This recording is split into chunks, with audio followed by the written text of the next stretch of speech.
Fellas, raw vegetables are supposed to be healthy, right?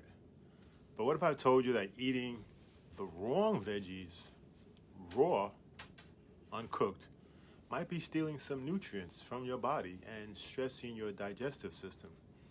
Could even be harming your prostate health. Well, today I'm going to give you the real science behind raw vegetables versus cooked vegetables, and which ones you should eat raw and which ones you need to cook, and how to unlock the healing power of food, especially for your prostate gland, which is extra sensitive. We already know that. So many vegetables have compounds within them called anti-nutrients. And these are the plant defense mechanism, chemicals that they excrete and they create, and they're meant to protect the plants from being eaten by animals and human beings. These include oxalates, which are found in spinach, beet greens, kale, and they bind to calcium. Then you have phytates, which are found in legumes, seeds, beans, grains, and they block zinc and magnesium. And, that's critical for prostate health. Lectins are found in the nightshade vegetables, eggplant, beans, and may cause gut irritation. Glucosinolates are found in raw kale and broccoli. Too much can affect your thyroid. But why does this matter? Well, because your body has to use its own nutrients and enzymes to digest these compounds, which can deplete you, especially if you already have low mineral status or weak digestion to begin with. So you got to be careful about that, right? So cooking vegetables, we always heard that eating raw vegetables is better. Yeah, sometimes. Cooking vegetables break down some of these anti-nutrients and can improve the absorption, the bioavailability, especially as we talk about for tomatoes, lycopene, right? Up to 35% more is absorbed when cooked. It's great for the prostate gland.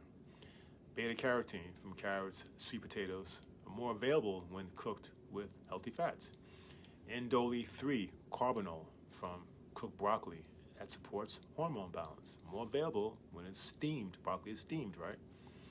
So, one thing for sure, when you cook your veggies, steam them in olive oil or ghee or avocado oil so that healthy fat can help you to absorb fat-soluble vitamins A, D, E, and K. It's very critical for testosterone production and reducing overall prostate inflammation. Okay, so let's just kind of review real quickly. You need to cook these particular vegetables. Gotta steam your spinach, less raw spinach salads. Steam your broccoli, right? Steam your kale.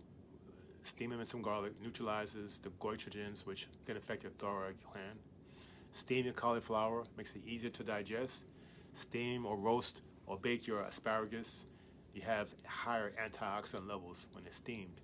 Cook your tomatoes and healthy fats, so more lycopene is produced, but you need that. And you can eat these raw. Bell peppers, which are high in vitamin C, so you can eat that raw. Cucumbers, they're very hydrating, and they're mineral rich. Zucchini, gentle on the gut, right? You need those. Fermented cabbage, consume those raw. That's sauerkraut, kimchi.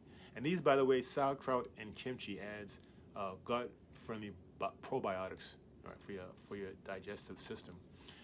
Leafy herbs like parsley, cilantro are high in detoxifying elements. And then, the chlorophyll is great also for your gut.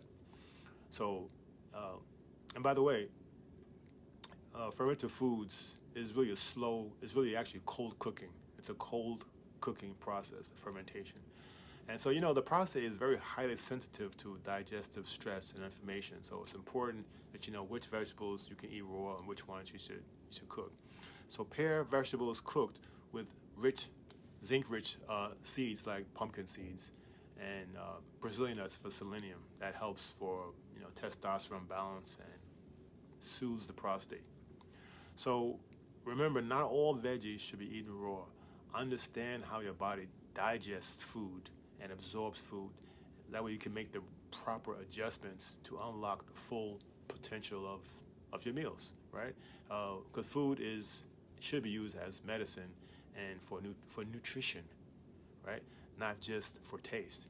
So if you found this video helpful, please, like, subscribe, leave a comment, and let's get healthy.